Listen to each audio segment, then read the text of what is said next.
వేసుకోలేదు, పొరపాటున తాడు మెడకు చుట్టుకోవటం మూలంగా చచ్చిపోయాడు. మరి ఈ ముడెవరు వేశారు? ముడెవరు వేశారు?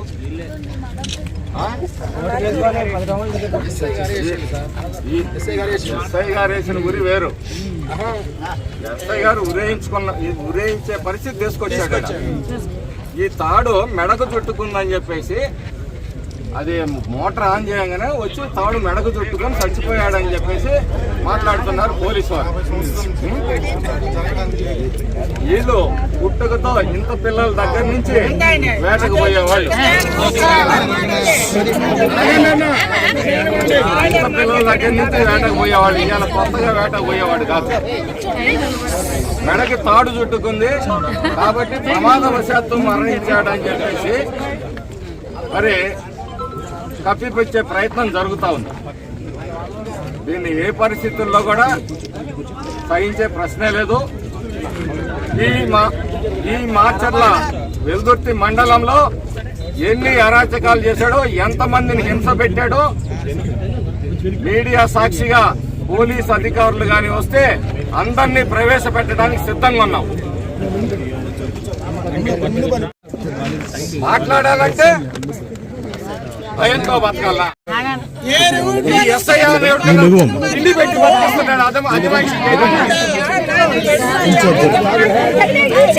స్టేషన్ అనగానే గడగడలాడుతూ డబ్బులు మూటలు తీసుకొని ఇస్తారనే ఏకైక ఆలోచనతో ఈ స్టేషన్ టార్చర్లు చేస్తాం. ఈ సైకో జగన్మోహన్ రెడ్డి పరిపాలనలో పోలీసు రాజ్యం నడుస్తూ ఉంది, ప్రజాస్వామ్యం కూని అవుతా ఉంది, అంబేద్కర్ రాజ్యాంగం కూని అవుతా ఉంది. అంబేద్కర్ స్టాట్యూలు పెట్టడం కాదు, అంబేద్కర్ రాజ్యాంగాన్ని గౌరవించండి.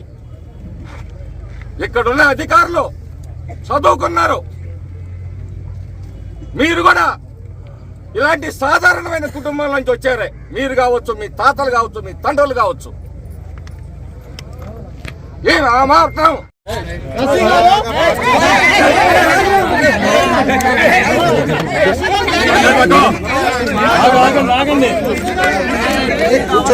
భయపెట్టడం కోసం అనుక్షణం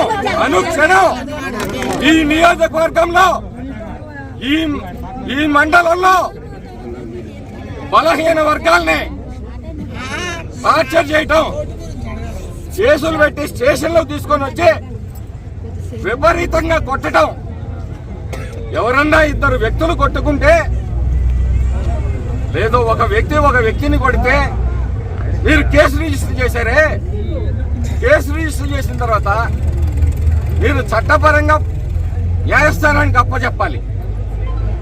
మీకు కొట్టే హక్కు ఎవరు ఇచ్చారు? రాజ్యాంగంలో ఏ క్లాస్ ఇచ్చింది మీకు కొట్టే హక్కుని? మీరు చెప్పాలి.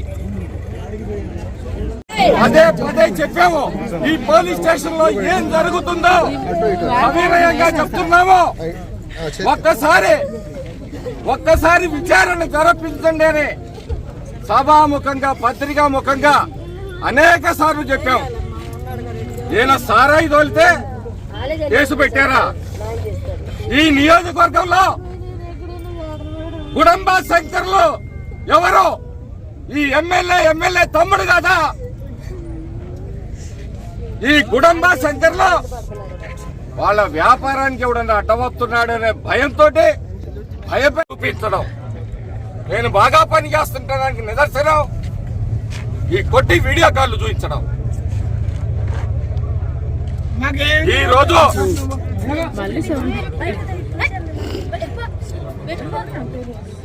ఈ రోజు నేను గౌరవ ఎస్పీ గారిని ఒకటే కోరుతా ఉన్నాను. మీరొచ్చి ఇక్కడ వెల్దుర్తిలో ప్రజా దర్బార్ని నిర్వహించండి. ఎంతమంది ఈ ఎస్ఐ అఘాయిత్యాలకి, ఈ ఎస్ఐ దౌర్జన్యానికి, ఈ ఎస్ఐ దోపిడీకి, ఈ ఎస్ఐ దుర్మార్గానికి బలైపోయిన వాళ్ళు ఉన్నారో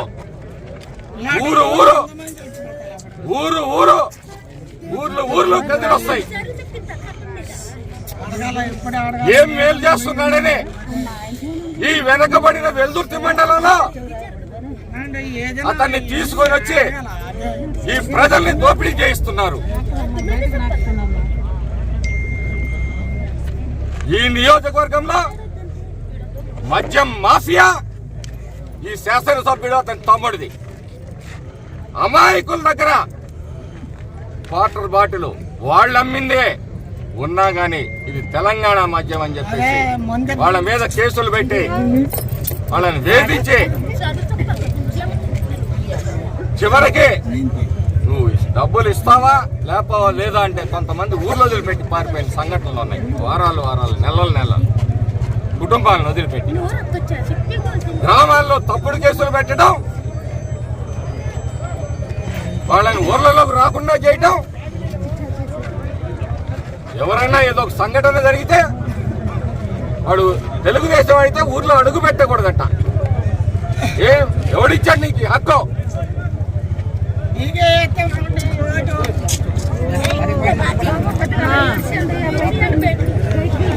ఒకవైపేమో ఇక్కడేమో ప్రాణాలు తీస్తున్నారు, అక్కడ మధ్యమడుగు ఆంజనేయ స్వామి దగ్గర ప్రాణాలు తీస్తామని ప్రమాణాలు చేయమని చెప్పి ఆడ ప్రమాణాలు చేపిస్తున్నారు.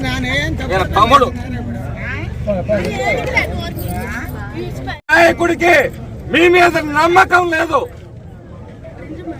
నమ్మకం లేక మీతో ప్రమాణాలు చేపిస్తున్నాడు. సిగ్గుతో చచ్చిపోవాలి మీరు.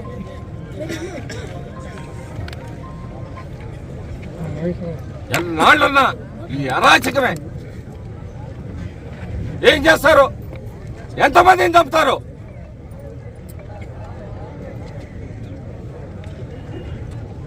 ప్రతి నిమిషం ఈ పల్నాడులో జనం భయంతో బతకాల్సి వస్తుంది.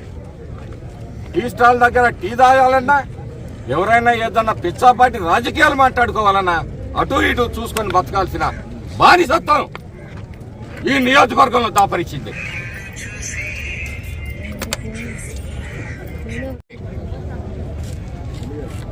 ప్రజల్ని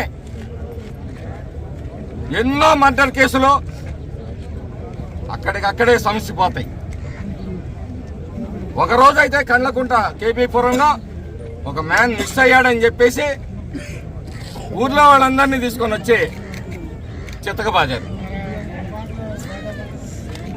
మొన్నెవరో అతను వెంకటేశ్వర నాయక్ అనే అతను నాకు ప్రాణ రక్షణ కల్పించండి మహాప్రభు అని చెప్పేసి ఈ జిల్లా ఎస్పీ గారైన రవిశంకర్ రెడ్డి గారి దగ్గర పోయి మెమరాండం ఇచ్చుకుంటే అతన్ని తీసుకొని వచ్చి మళ్ళీ కుళ్ళబొడిచిన ఘనత ఈ ఎస్ఐది.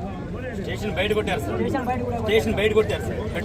వెంకటేశ్వర నాయక్ తమ్ముడిని స్టేషన్ బయట కొట్టారు. మాట్లాడితే ఎన్కౌంటర్ చేస్తానంటాడు. ఈయనేమైనా ఎన్కౌంటర్ స్పెషలిస్టా? ఎంతమంది ఏం చేసావు ఎన్కౌంటర్? ఇప్పుడు చేద్దురా ఎన్కౌంటర్. నువ్వు బయటికి వచ్చి ఎన్కౌంటర్ చేయి. ఎన్కౌంటర్ చేస్తాడంట. ఏం బతుకుతున్నాడేనా? పొద్దున్న లేస్తే ఆ చేపలు ఆట పోయి 4 చేపలు తెచ్చుకుంటే నిజంగా దౌర్భాగ్యం ఏంటంటే సాగర్ లో మత్స్యకారులు చేపలు వేటకి వెళ్ళాలంటే పోలీసుల అనుమతి కావాలంట. చేపలు అమ్ముకోవాలంటే నువ్వు ఈడ అమ్మటానికి వీల్లేదు. సామాజిక న్యాయం చేస్తాడంట ఈ ముఖ్యమంత్రి. ఏం సామాజిక న్యాయం చేస్తాడు? ఈరోజు ఈ నియోజకవర్గంలో పోలీసులతోటి బాధించబడ్డ వాళ్ళందరూ నీ ఎస్సీలు, నా ఎస్సీలు, నా ఎస్టీలు, నా బీసీలు, నా మైనారిటీలు అంటావే వాళ్ళు కాదా అని అడుగుతున్నా.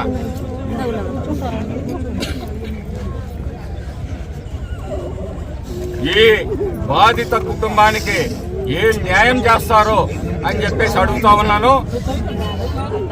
ఉన్నతాధికారులు ఇచ్చే సమాధానాన్ని బట్టి మేము స్పందించాలి. శవాన్ని కూర్చోబెట్టి పడుకోబెట్టి నడి రోడ్డు మీద ఆ కుటుంబం, ఆ వెనకబడిన వర్గాల కుటుంబం న్యాయం అడుగుతుంది. ఒక రాజకీయ పార్టీగా మా బాధ్యత అది. వాళ్ళకి అండగా నిలబడటం. ఏం న్యాయం చేస్తారని చెప్పి పోలీస్ శాఖను ప్రశ్నిస్తున్నాం. ప్రతి చర్యలు ఈ కెరీర్ లో అన్నిటినీ కూడా అనుభవించాల్సి వస్తుందని చెప్పి చెప్తా ఉన్నాను. సిగ్గుందని అడుగుతా ఉన్నాను. ఈ 3 బిడ్డలకి ఏం న్యాయం చేస్తుంది పోలీస్ శాఖ?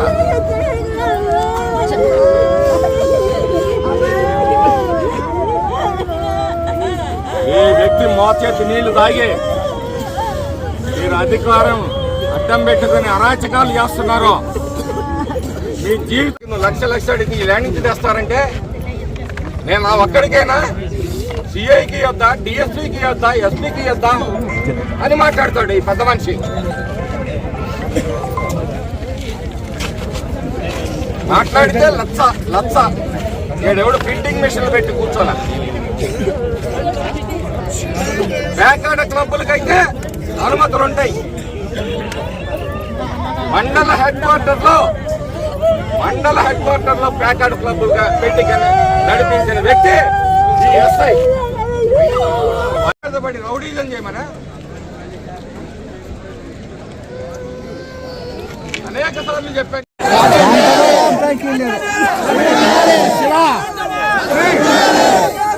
గంట కూడా అబ్బాయికి లేదు.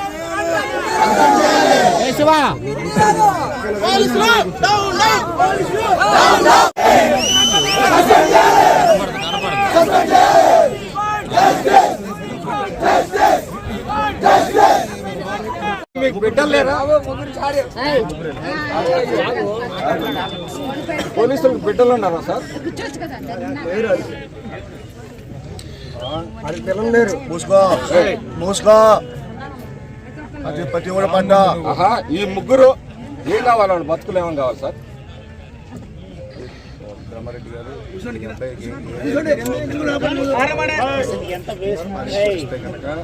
దాన్ని వేరే ఆఫీసర్తో ఎంక్వైరీ చేయించి మీరు ఒక్కరోజు రండి సార్. మీరు ఇక్కడ వచ్చి కూర్చోండి. ఊరు నుంచి ఇతను కరప్షన్ చేస్తూ ఏం చెప్తాడు? నా 1 లక్ష అనగానే లక్ష్యం సార్ ఈ చిన్న కేసు కంటే సిఐ గారికి ఇవ్వాలా, డిఎస్పీ గారికి ఇవ్వాలా, ఎస్పీ గారికి ఇవ్వాలా. ఎట్లా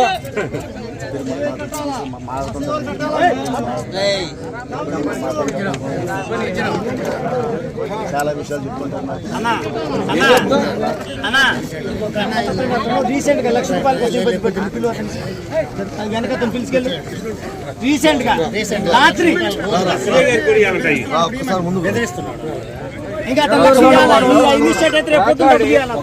ఒకడు పేకాడు, వాడు జూదరి, జూదరు ఉంటాడు, వ్యసన పరులు ఉంటారు సమాజంలో. వాడికి ఎక్కడో ప్యాకెట్లో డబ్బులు వచ్చినాయంట. వాడిని తీసుకొని వచ్చి వాడి దగ్గర ₹1,50,000 వసూలు చేశాడు. వాడు పోయిన రోజు ఎవడుస్తాడు వాడికి? మీరు ఏదన్నా దీని రిపోర్ట్ అనేది మీరు ఏమేమి అనుకున్నారో ఇప్పుడు ఏ అభియోగాలు చెప్పారో ఎస్ఏలా చేశాడు, ఫలానా ఇలా కొట్టాడు, వజ్రాన్ని పెట్టాడు, నీళ్ళు పెట్టాడు, వాళ్ళు పెట్టాడు, ప్యాకెట్ పంపించాడు. ఇప్పుడు రోజు ₹1,00,000 కమ్మని ఇబ్బంది పడుతున్నాడు. ఇవన్నీ కూడా శివారెడ్డికి చెప్పాను. ఒక రిపోర్ట్ రాసి దాని మీద పక్క స్పెసిఫిక్ ఎంక్వైరీ చేస్తారు. ఇందులోని రాసేది లేదు, ఏమీ లేదు. ఈ కేసు అయితే పక్క మీరు ఏం రాసిస్తారో దాని మీద మనం ఇన్వెస్టిగేట్ చేసి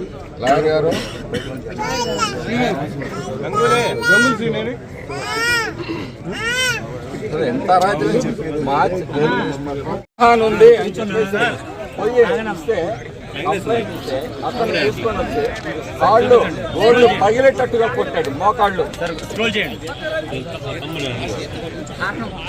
అంతకన్నా ముందు ఉప్పలపాడు నర్సరీలో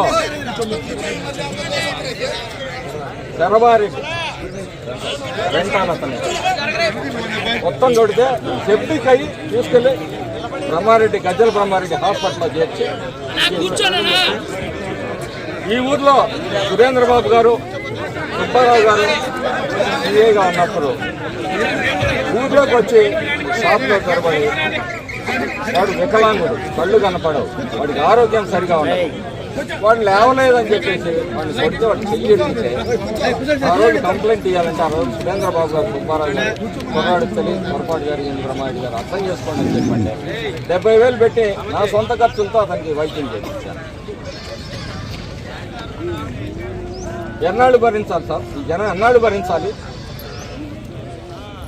ఆయన ఇల్లు కడుతున్నాడంట, ఇంటికి ఏ ఇటుక తక్కువ అయితే అప్పుడు ఏమన్నా వాడిని తీసుకొచ్చి పాతాడు, సిమెంట్ తక్కువ అయితే ఉన్నవాడిని తీసుకొచ్చి పాతాడు.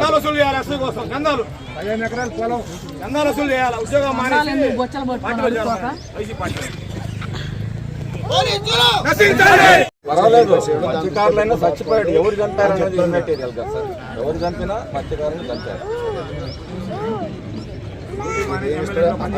మరి సాగర్ పోలీస్ స్టేషన్లో పరిధిలో చేపలు వేటకు పోతారు వాళ్ళు. ఈ ప్రాంతంలో నువ్వు తిరగటానికి వీళ్ళకి ఎవరు ఇచ్చారు సార్ హక్కు? ఇక్కడ మీరు వేట చేయొచ్చు, ఇక్కడ వేట చేయకూడదు అంటే కొంతమంది పాపం పోయి తెలంగాణలో బతుకుతున్నారు, అక్కడికి పోతే వాళ్ళు వెళ్ళగొడుతున్నారు. మీరు చెప్పే అభియోగాలన్నీ కూడా మా దృష్టికి రాని అభియోగాలు ఈ రోజు మీరు చెప్తున్నారు. అటువంటి ఉంటే మా దృష్టి యాక్షన్ తీసుకుంటాం చెప్తే వాళ్ళ మీద సార్, వాళ్ళని చూడండి వాళ్ళ మీద సార్ ప్రతాపం. ఈ రోజు మాకు కొత్తగా